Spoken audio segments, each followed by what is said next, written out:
शुरुआत will of the wisp, कॉनंड्रम और freak नाम के 3 सुपर विलन से होती है, जिन्हें कार्नेज अपने सामने बुलाकर कहता है कि एक टाइम पर वो लोग रेवेनक्रॉफ्ट के प्रिजनर्स हुआ करते थे, लेकिन आज से चीजें बदलने वाली है क्योंकि आज लॉर्ड नल उन्हें अपनी फैमिली में वेलकम कर रहा है।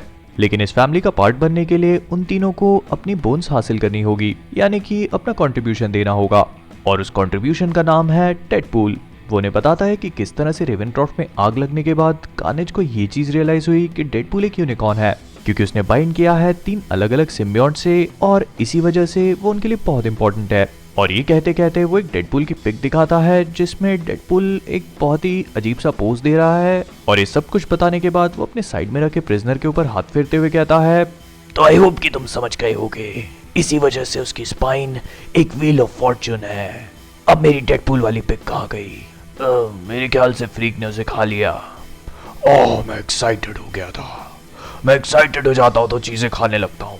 और ये देखकर कार्नेज उन सबसे कहता है, यही तो हमें चाहिए। इसी तरह का इनिशिएटिव मुझे बिल्कुल पसंद आया। लेकिन याद रखना, अगर तुम लोग डेडपूल को खा जाओ तो उसकी स्पाइन को बाहर निकाल देना। और वहां से थोड़ी ही दूर डेडपूल के सेफ हाउस और कॉमिक स्टोर में, जिसे डेडपूल ने बिल्कुल भी छुपा के नहीं रखा था, वहां पर डेडपूल किसी से बात कर रहा है। I love you and I love you and you और स्पेशली यू, और मुझे लगता है कि हम दोनों को सिर्फ फ्रेंड्स रहना चाहिए, लेकिन यहाँ पर बचे हुए जितने भी लोग हैं, आई लव यू ऑल।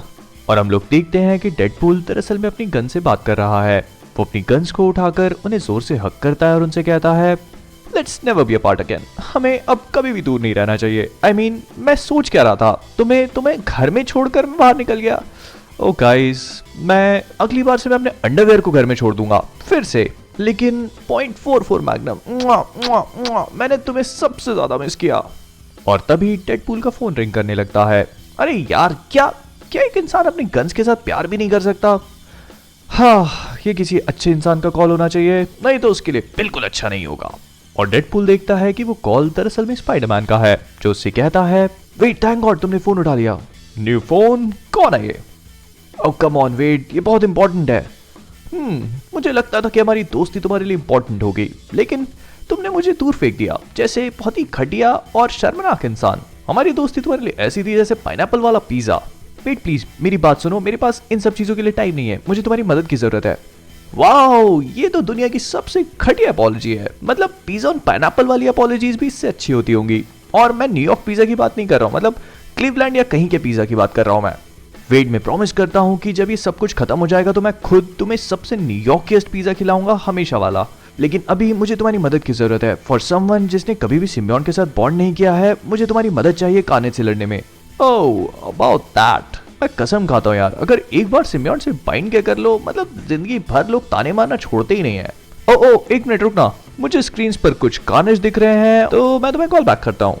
और डेडपूल का फोन डिस्कनेक्ट होने के बाद हम सभी लोग देखते हैं कि स्पाइडरमैन और वेनम मिलकर कई सारे कार्नेज के प्यादों का सामना कर रहे हैं।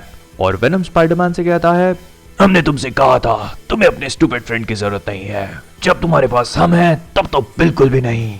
और इधर डेडपूल के सेफ हाउस में कॉनंड्रम, फ्रीक और विल ऑफ विस्प, ये तीनों अब पहुंच चुके हैं। और वहां पहुंचने के बाद वो तीनों आपस में ही बात करने लगते हैं। ओह, इतनी सारी गन्स, इस जगह को किसने डिजाइन किया? खैर, जिसने भी इस जगह को डिजाइन किया है, लगता है बिजली का बिल भरना भूल गया। और ये कहने के बाद विल ऑफ विस्प अपनी पावर का इस्तेमाल करता है और कुछ लाइट बॉल्स को फेंक कर वहां पर उजाला कर देता है। और वो सभी लोग देखते हैं कि उनके सामने बैठा है डेडपूल, जिसकी पीठ उनकी तरफ है। और उसे देखते साथ ही वो लोग एक सेकंड बर्बाद नहीं करते और उस पर अटैक करके उसकी गर्दन को उसके सिर से अलग कर देते हैं। लेकिन तब उन्हें पता चलता है कि वो शख्स दरअसल में डेडपूल था ही नहीं, वो डेडपूल का एक पपेट था। और उसकी मुंडी को उठाने के बाद उन्हें उसकी बॉडी से एक नोट मिलता है जिस पर लिखा होता है, ब्लैंक गोज़ द डायनामाइट। लेकिन वो तीनों इतने बड़े बेवकूफ होते हैं कि उन्हें इस बारे में पता भी नहीं चलता कि वो नोट आखिरकार है किस बारे में। और वो लोग आपस में बात करने लगते हैं, इसमें लिखा है ब्लैंक गोज़ द डायनामाइट, मुझे तो ये बिल्कुल समझ में नहीं आया। और उनके ये बोलते साथ ही वहां पर एक जबरदस्त ब्लास्ट होता है और डेडपूल का सेफ हाउस उन तीनों कार्नेजेस के साथ वहीं पर ब्लो अप हो जाता है। और कॉनंड्रम को जलता हुआ देखकर डेडपूल उसके सामने आता है और उससे कहता है, oh my favourite deep fried conundrum, लेकिन तुम्हारी शेजवान डिपिंग सॉस कहां पर है? और ये कहने के बाद डेडपूल अपनी स्वॉर्ड को लेता है और कॉनंड्रम में घुसा देता है। लेकिन तभी अचानक वो बचे हुए दोनों सुपर विलन्स अपने कार्नेज क्लॉस को निकालकर डेडपूल में घुसा देते हैं। लेकिन इसके बाद भी डेडपूल उनसे कहता है, मैं बहुत ज़्यादा डिसअपॉइंटेड हूँ। सडनली मैं इंसानी चीज़ बन गया जिसमें सुइयाँ चुभाई जाती हैं। मतलब इसका कोई मतलब भी होता है क्या? मैंने सपना देखा था कि मैं बड़ा होऊंगा तो फायरमैन बनूंगा, या फिर एक प्रोक्टोलॉजिस्ट, या फिर एक फायरमैन प्रोक्टोलॉजिस्ट। क्या ऐसा कुछ होता भी है? अगर नहीं होता है तो बना लेते हैं। और वो तीनों सुपर विलन्स उससे कहते हैं, तुमने अपनी ट्रिक का इस्तेमाल करके कोनंड्रम को तो मार दिया होगा, लेकिन ये हम पर काम नहीं करेगी। हम लोग इंटेंजिबल हैं। हाँ, और मैं तो रिगर्जिटेट भी कर सकता हूँ। Regenerate you idiot. और डेडपूल उन दोनों से कहता है, अरे यार ये ट्रिक तुम पे काम नहीं करी क्या? चलो ठीक है, तो दूसरी के बारे में क्या ख्याल है? वही वाली जिसमें चोट लगने का नाटक करो और फिर अपने फ्लेम थ्रोअर को निकालकर सबके मुंह में ठूस दो। लेकिन उस फायर अटैक का भी उन सिम्बियोट्स पर कोई असर नहीं पड़ता। और डेडपूल उनसे कहता है कि आखिरकार ऐसा है क्यों? और वो सिम्बियोट्स उससे कहते हैं, ये दूसरे सिम्बियोट्स पे काम करेगा, लेकिन हम पे नहीं। मैंने तुमसे कहा ना, हम इंटेंजिबल हैं। हाँ, और मैं तो रिगर्जिटेट भी कर सकता हूँ। और रिजनरेट है गधे। और ये कहने के बाद वो लोग डेडपूल के फ्लेम थ्रोअर को वहीं पे तोड़ देते हैं, जिसे देखकर डेडपूल बिल्कुल भी खुश नहीं होता। इसके बाद डेडपूल अपनी गन्स को निकालकर उन्हें शूट करने की कोशिश करता है, लेकिन वो चीज भी वहां पर फ्लॉप हो जाती है। और फ्रीक उससे कहता है, ऑब्वियसली जब मैं तुमसे कह रहा था तब तुमने मेरी बात पर ध्यान नहीं दिया। मैं जब चाहे तब अपने आप को सुपर हार्ड कर सकता हूँ। यहाँ पर एक जोक है, पर मैं उसे नहीं मारूंगा। डोंट वरी, मैं नहीं मारूंगा। और डेडपूल को काफी बुरी तरह से पीटने के बाद विल ऑफ विस्प उसके पास आता है और अपनी पावर्स का इस्तेमाल करके उसका माइंड कंट्रोल करना शुरू कर देता है। वो उसे अपने हाथ में उठाकर उससे कहता है, मेरी लाइट्स को देखो डेडपूल। ओह सच प्रीटी लाइट्स। तो चलो अब अपनी तलवार निकालो। सच अ प्रीटी ब्लेड। और निकाल कर उसे अपनी पीठ में घुसाओ। ओह सच अ प्रीटी बैक। यस, अब अपनी स्पाइन को निकालो। सच अ प्रीटी स्पाइन। और अब तो। लेकिन इसके आगे विल ऑफ विस्प अपने सेंटेंस को कंप्लीट भी नहीं कर पाता और वो देखता है कि डेडपूल ने एक दूसरी तलवार को उसके पेट में घुसा दिया। वेल, पावर्स ऑफ माइंड मेरे ऊपर इतना काम नहीं करती क्योंकि मेरे पास अपना है ही नहीं। और मुझे लगा कि तुम्हारी इंटेंजिबिलिटी सिर्फ तभी काम करती है जब तुम्हें ये चीज पता हो कि तुम पर कौन सा अटैक होने वाला है, तो मैंने तुम्हें कैसी नहीं करने दिया। और अब विल ऑफ विस्प के जाने के बाद आखिरी बचा हुआ सिम्बियोट यानी कि फ्रीक, जो अपने शरीर को हार्ड कर सकता था, वो डेडपूल पर अटैक करना शुरू कर देता है। तो तुम प्रैक्टिकली इनविंसिबल हो, राइट? चलो इस थ्योरी को टेस्ट कर लेते हैं। और ये कहने के बाद डेडपूल एक एक करके अपने हथियारों को निकालकर उस पर फायर करना शुरू कर देता है।